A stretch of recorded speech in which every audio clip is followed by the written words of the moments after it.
Last class में हमने impact parameter B और स्कैटरिंग एंगल थीटा के बीच का रिलेशन देखा था। आज हम रदरफोर्ड स्कैटरिंग फार्मूला का अध्ययन करेंगे। रदरफोर्ड स्कैटरिंग फार्मूला का अध्ययन करने से पहले हम वापस एक बार रदरफोर्ड स्कैटरिंग एक्सपेरिमेंट पे जाते हैं। रदरफोर्ड स्कैटरिंग एक्सपेरिमेंट में एक रेडियो एक्टिव अल्फा सोर्स लिया था जिससे अल्फा कणों का उत्सर्जन होता है और वो अल्फा कण एक मेटल फॉइल पर आपतित होते हैं। अब मेटल फॉइल से ये अल्फा कण स्कैटर होते हैं, प्रकीर्णित होते हैं और स्कैटर होने के पश्चात इनको किसी डिटेक्टर के द्वारा डिटेक्ट कर लिया जाता है। अब कितने अल्फा कण रेडियो एक्टिव सोर्स से उत्सर्जित हुए थे उनकी संख्या हम आगे जाके लेंगे, अभी यहाँ नहीं ले रहे हैं। वो लेंगे अपन कैपिटल एन और सब स्क्रिप्ट आई लगा हुआ है। आई का मतलब यहाँ पर इनिशियल से है कि प्रारंभ में रेडियो एक्टिव सोर्स से कितने अल्फा कणों का उत्सर्जन हुआ या रेडियो एक्टिव सोर्स से उत्सर्जित कितने अल्फा कण फॉइल पर आपतित हुए, उनकी संख्या को हमने कैपिटल एन आई से लिया है। अभी यहाँ नहीं लिखा है, आगे आएगा तब बता दूंगा। उन एन आई अल्फा कणों में से इस मेटल फॉइल से कितने अल्फा कण स्कैटर हुए या इन एन आई अल्फा कणों का कितना फ्रैक्शन, कितना अंश इस फॉइल से स्कैटर होता है, उसको हमने स्मॉल एफ से लिखा है। और फिर इन प्रकीर्णित अल्फा कणों की संख्या में से कितने अल्फा कण डिटेक्टर के द्वारा डिटेक्ट किए गए हैं, क्योंकि सब तो डिटेक्ट हो नहीं पाएंगे। एक निश्चित एंगल पे ही जो अल्फा कण स्कैटर हो रहे हैं, डिटेक्टर उन्हीं को डिटेक्ट कर पाएगा और उनकी संख्या को हम लिखेंगे डी एफ से। वो एफ और डी एफ यहाँ पर अपने समीकरण 1 और समीकरण 2 से अपने लिख रखा है। तो सबसे पहले हमें उन अल्फा कणों की संख्या निकालेंगे या उन अल्फा कणों का अंश निकालेंगे जो कि फॉइल से स्कैटर हुए हैं, और उन अल्फा कणों की संख्या को निकालने का जो फॉर्मूला है, मैथमेटिकल फॉर्मूला, वो है small F is equal to alpha कणों के थीटा या इससे अधिक कोण पर प्रकीर्णन का कुल प्रकीर्णन क्षेत्र, total scattering cross section. Scattering cross section की डेफिनेशन अपन ने पहले ली है और उसको अपन ने सिग्मा से लिखा था, अपॉन लक्ष्य क्षेत्रफल। लक्ष्य क्षेत्रफल कौन सा है? ये फॉइल का है जिस पर अल्फा कण आपतित हो रहे हैं। पूरी फॉइल का एरिया नहीं है, फॉइल का उतना ही एरिया है जितने एरिया पर अल्फा कण आपतित हो रहे हैं, और वो एरिया यहाँ अपन ने कैपिटल ए से लिखा है। इस फॉर्मूले में हमने न्यूमरेटर में जो वैल्यू देखी है वो है टोटल स्कैटरिंग क्रॉस सेक्शन। अब टोटल स्कैटरिंग क्रॉस सेक्शन कौन सा है? पहले लेते हैं cross section, scattering cross section. हमने इम्पैक्ट पैरामीटर बी को डिफाइन किया था, और वो इम्पैक्ट पैरामीटर बी क्या था कि नाभिक के सेंटर से वह डिस्टेंस जिसमें यदि कोई अल्फा कण आता है तो वो नाभिक से स्कैटर होगा। क्लियर? यदि हम इस इम्पैक्ट पैरामीटर बी की रेडियस का एक गोला खींच दें तो यदि अब इस गोले में जो भी अल्फा कण आएगा वो स्कैटर होगा, या इस वृत्तीय क्षेत्र में जो भी अल्फा कण आएगा वो स्कैटर होगा। और वो वृत्तीय क्षेत्रफल कितना है, रेडियस b है और एरिया हो जाएगा पाई बी स्क्वायर। इसलिए ये जो पाई बी स्क्वायर है इसको हम क्रॉस सेक्शन कहेंगे। क्रॉस सेक्शन क्यों कहेंगे, क्योंकि क्रॉस सेक्शन है क्या, वह एरिया जहां से अल्फा कण का स्कैटरिंग होती है। क्लियर। ये तो हुआ सिर्फ एक नाभिक या एक परमाणु का, क्योंकि एक परमाणु में एक तो नाभिक है ही, तो या तो नाभिक कह दो या परमाणु कह दो, तो जितने परमाणु होंगे उतने नाभिक होंगे। तो एक नाभिक का स्कैटरिंग क्रॉस सेक्शन कितना हुआ, पाई बी स्क्वायर। लेकिन हमने तो एक मेटल फॉइल ली है और मेटल फॉइल के कुछ एरिया पर अल्फा कणों का अपतन हो रहा है, कुछ अल्फा कण उस मेटल फॉइल पर गिर रहे हैं और वो एरिया अपन ने यहाँ पर कैपिटल ए लिया है। तो उस कैपिटल ए एरिया में कितने परमाणु हैं या उस कैपिटल ए एरिया में कितने नाभिक हैं, उन सभी नाभिकों के स्कैटरिंग क्रॉस सेक्शन को यदि जोड़ दिया जाए तो अपने को टोटल स्कैटरिंग क्रॉस सेक्शन मिल जाएगा। क्योंकि आपतित अल्फा कण जिस एरिया पर आपतित हो रहे हैं उस एरिया में कितने नाभिक है, कितने परमाणु हैं, उन सभी से अल्फा कण स्कैटर होते हैं।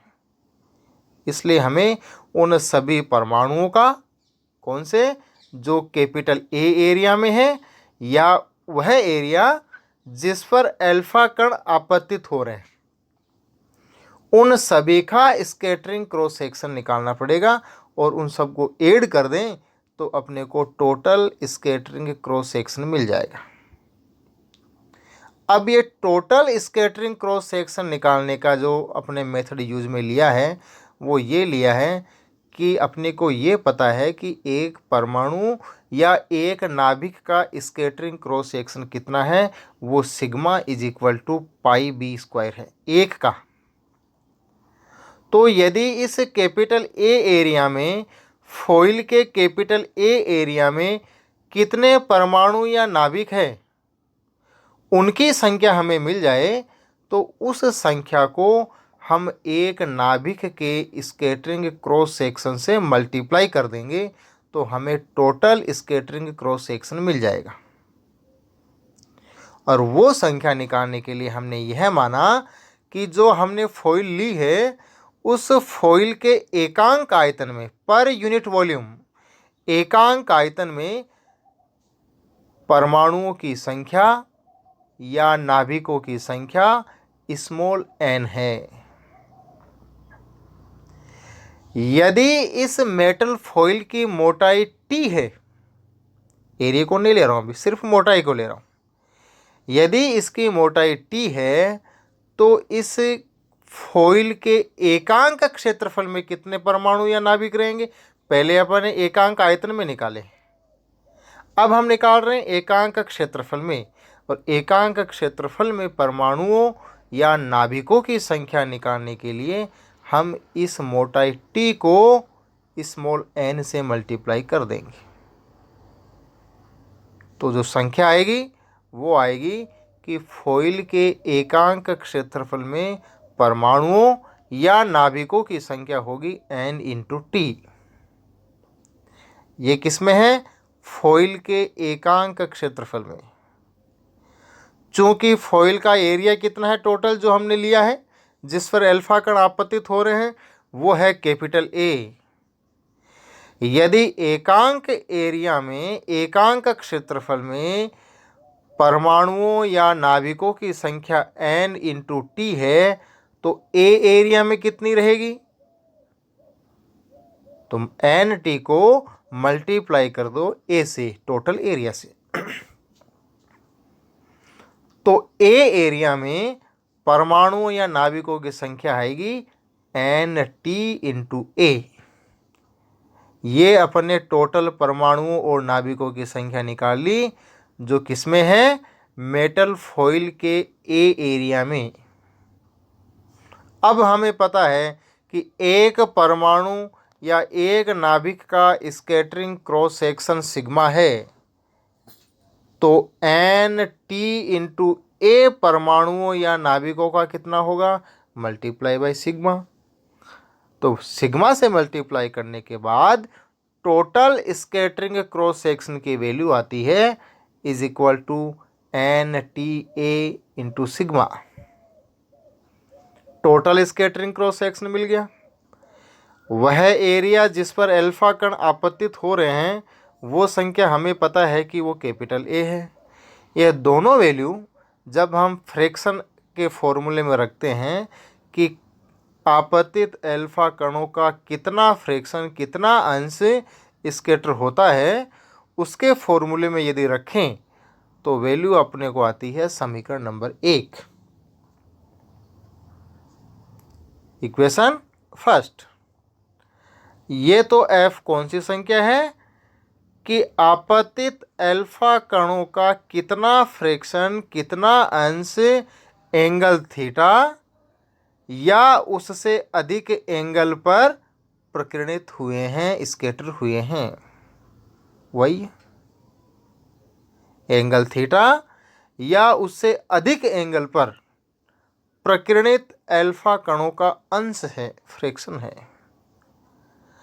अब इन प्रकीर्णित अल्फा कणों को डिटेक्ट कौन करता है, कौन सा उपकरण है जो हमको ये बताएगा कि इस एंगल पर इतने अल्फा कण स्कैटर हुए हैं, और वो उपकरण कौन सा है, इक्विपमेंट कौन सा है, वो कहलाता है डिटेक्टर। आगे के चैप्टर्स में आएगा। यहाँ सिर्फ इतना ध्यान रखो कि उन अल्फा कणों का डिटेक्शन करने के लिए जो उपकरण है वो है डिटेक्टर। अब लेकिन ये जो डिटेक्टर है वो सभी प्रकीर्णित अल्फा कणों को डिटेक्ट नहीं करता। वो तो केवल एक निश्चित एंगल की रेंज है, जैसे एंगल थीटा और थीटा प्लस डी थीटा। इसके बीच में जो अल्फा कण स्कैटर होंगे उन्हीं को ही डिटेक्ट कर पाएगा।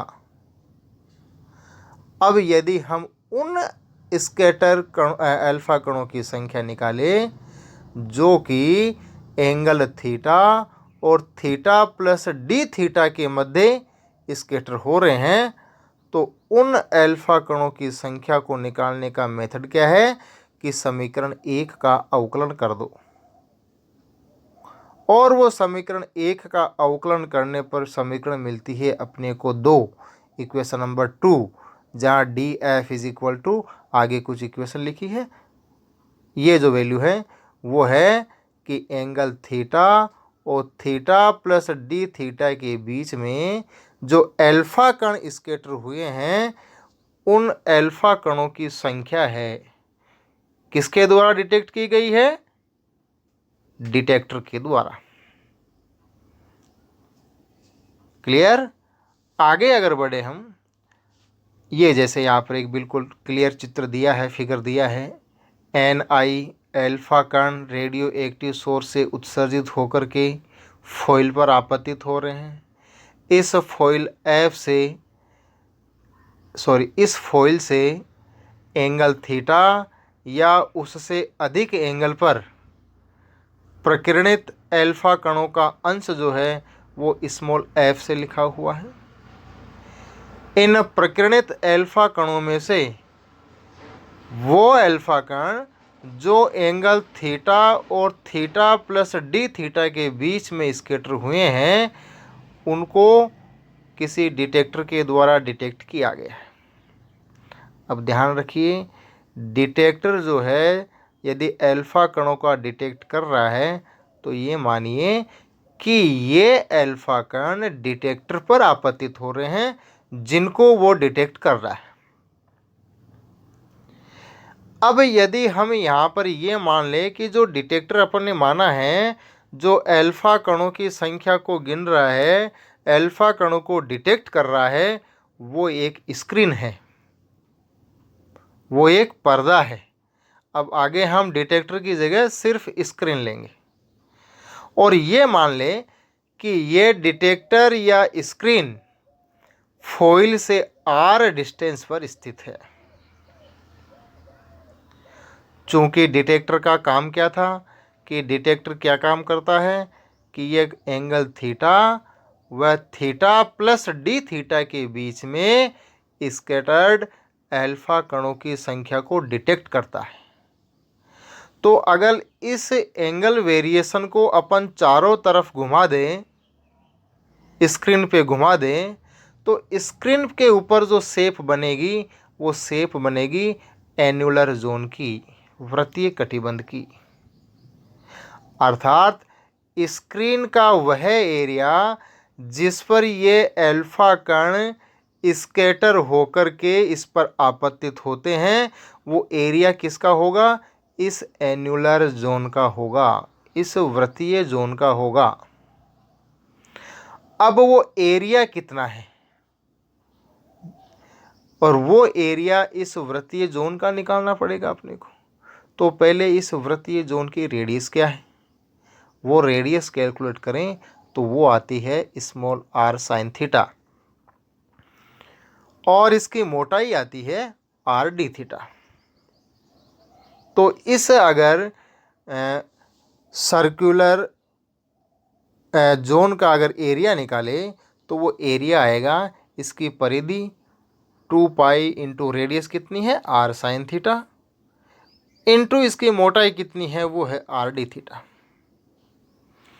तो वो वैल्यू यहाँ आपने लिखी है कि यदि डिटेक्टर, जिसको हमने स्क्रीन से कह रहे हैं, पन्नी से r दूरी पर रखा है, तब जिस क्षेत्र में प्रकीर्णित अल्फा कण टकरा सकते हैं वह क्षेत्रफल निम्न होगा, और वो एरिया किसका है? एन्युलर जोन का। वो यहाँ D S is equal to इसकी परिधि 2 pi r sine theta into मोटाई r d थीटा, दोनों को मल्टीप्लाई कर दें तो वैल्यू आती है इक्वेशन 3। क्लियर? अब वापस मैं बैक में जाता हूँ। अपन ने इस एक्सपेरिमेंट में Ni अल्फा कण लिए थे। वो कौन से अल्फा कण थे? जो पन्नी पर गिर रहे थे, फॉइल पर आपतित हो रहे। और इनमें से वो फ्रैक्शन जो कि एंगल थीटा और थीटा प्लस डी थीटा के मध्य प्रकीर्णित होता है, उनकी संख्या कितनी होगी? कहने का मतलब मेरा ये है, ध्यान रखिए, एक तो F से लिखा है और एक DF से लिखा है। F तो क्या है? वो भी आपतित अल्फा कणों का ही अंश है जो कि प्रकीर्णित हो रहे हैं, और DF जो है वो भी प्रकीर्णित अल्फा कणों का अंश ही है। किनका? जो कि आपतित हो रहे हैं, लेकिन दोनों में थोड़ा सा अंतर। F तो कौन सा है कि एंगल थीटा या उससे अधिक एंगल पर प्रकीर्णित अल्फा कणों की संख्या है। अब थीटा और थीटा से अधिक 180 डिग्री तक हो सकते हैं, लेकिन DF जो है उसको हमने एक निश्चित लिमिट में बांध दिया है कि एंगल थीटा और थीटा प्लस डी थीटा, जैसे एंगल 1 डिग्री और 2 डिग्री एग्जाम्पल के तौर पर, या एंगल 1 डिग्री और एंगल 1.5 डिग्री, एक निश्चित रेंज हो गई। F में रेंज नहीं है। F में एंगल थीटा से लेकर के 180 डिग्री तक हो सकता है, या एंगल 0 से लेकर के 180 डिग्री तक हो सकता है। वो संख्या है स्मॉल f। लेकिन जहां अपन ने लिमिट बांध दी, एक रेंज ले ली, वो संख्या है DF। अब उस अंश को निकालना है, तो उस अंश को निकालने के लिए क्या करेंगे? जैसे मान लो कि रेडियो एक्टिव सोर्स से फॉइल पर आपतित होने वाले अल्फा कणों की संख्या है 100, और 100 का कितना अंश? 1/3 जो है डिटेक्टर डिटेक्ट कर रहा है। तो संख्या कैसे निकालेंगे? 100 इंटू 1/3। वही काम यहाँ है कि आपतित अल्फा कणों की संख्या Ni और अंश DF, जैसे वहाँ 1/3 अपन ने माना है एग्जाम्पल के तौर पर, यहाँ पर DF, तो दोनों को मल्टीप्लाई कर दो। अब यह वो अंश है जो कि डिटेक्टर के द्वारा डिटेक्ट किया जा रहा है, वो है Ni इंटू DF। मैग्नीट्यूड इसलिए लिया है DF के साथ में क्योंकि इक्वेशन 2 से अगर हम DF की वैल्यू देखें तो नेगेटिव आ रही है, और अल्फा कणों की संख्या कभी भी नेगेटिव नहीं होती। तो इक्वेशन सेकंड को या उन अल्फा कणों की संख्या को पॉजिटिव लेने के लिए हमने यहाँ पर इसका मैग्नीट्यूड लिया है। अब ये जो अल्फा कण थे, मैंने पहले भी कहा डिटेक्टर को अब हम स्क्रीन बोलेंगे। स्क्रीन के जिस एरिया पर आपतित हो रहे हैं वो एरिया कितना है, वो इक्वेशन थर्ड है, ds। या हम ऐसे कह सकते हैं कि ds एरिया पर आपतित होने वाले अल्फा कणों की संख्या है equation third, ni into D F, third नहीं sorry, ni into D F. फिर से बोल रहा हूँ कि स्क्रीन के ds एरिया पर आपतित होने वाले अल्फा कणों की संख्या है ni इंटू डी एफ। कितने एरिया पर, ds एरिया पर। तो एकांक एरिया पर कितना होगा, पर यूनिट एरिया पर कितना होगा, एकांक क्षेत्रफल पर अल्फा कणों की संख्या कितनी होगी, तो एरिया को सिर्फ भाग दे दो। और भाग देने पर जो इक्वेशन आती है कि कोण थीटा के लिए पर्दे पर प्रति एकांक क्षेत्रफल पर प्रकीर्णित अल्फा कणों की संख्या n थीटा से लिखा है, और वो n थीटा जो है is equal to NIDF by ds। df की जगह df की वैल्यू रख दीजिए इक्वेशन 2 से, ds की जगह ds की वैल्यू रख दीजिए इक्वेशन थर्ड से। सोल्व करने पर जो अपने पास एक ब्रैकेट में जो मैंने बनाया फॉर्मूला, वो फॉर्मूला कहलाता है Rutherford scattering formula. Very important formula. यहाँ से अगर एंगल पर निर्भरता देखें कि अल्फा प्रकीर्णित अल्फा कणों की संख्या एंगल पर किस प्रकार से निर्भर करती है, तो वो है कोसेक की पावर 4 थीटा बाई 2 के प्रोपोर्शनल है और साइन की पावर 4 थीटा बाई 2 के रेसिप्रोकल है। यहाँ से अगर ध्यान से देखें तो जैसे जैसे स्कैटरिंग एंगल थीटा बढ़ता है, वैसे वैसे स्कैटर होने वाले अल्फा कणों की संख्या में कमी आती है। और ये जो थीटा पर डिपेंडेंस है, उसका ग्राफ जो है वो ग्राफ ये है। एक्स अक्ष पर अपन ने स्कैटरिंग एंगल लिया है और वाई अक्ष पर स्कैटर होने वाले अल्फा कणों की संख्या ली है अलग अलग एंगल पर। इस ग्राफ से देखें तो भी वही रिजल्ट है जो हमने पहले बोला है कि जैसे जैसे स्कैटरिंग एंगल बढ़ता है, 60 डिग्री से आगे देखिए 80 डिग्री, 100 डिग्री, 120 डिग्री, 140 डिग्री, तो जैसे जैसे एंगल बढ़ता है वैसे वैसे स्कैटर्ड अल्फा कणों की संख्या, जिसको हमने n थीटा से लिखा है, उसकी वैल्यू कम होती जाती है। और सबसे कम कहाँ रहती है, स्कैटरिंग एंगल 180 डिग्री पर। अर्थात 180 डिग्री पर स्कैटर्ड अल्फा कणों की संख्या सबसे कम रहेगी। और ये एंगल 180 डिग्री कौन सा एंगल है, वो एंगल वह स्कैटर्ड एंगल, ध्यान रखिए अपन ने जो रदरफोर्ड स्कैटरिंग फॉर्मूला एक्सपेरिमेंट लिया था, उसमें पढ़ा था कि कुछ अल्फा कण ऐसे भी होते हैं जो जिस पथ से गए हैं उसी पथ पर स्कैटर होकर के वापस आ गए। वो एंगल 180 डिग्री था। अर्थात उन अल्फा कणों की संख्या सबसे कम रहेगी जो जिस पथ से गए थे, फॉइल से टकरा करके वापस उसी पथ पर आ गए। तो वो एंगल है 180 डिग्री, जिसको हम बेक स्कैटर्ड एंगल भी कहते हैं। वो है theta is equal to 180 degree. तो ये तो हुआ अपना रदरफोर्ड स्कैटरिंग फॉर्मूला। अब उसके आगे हैं न्यूक्लियस प्रॉपर्टीज़, उनको अब हम नेक्स्ट क्लास में देखेंगे।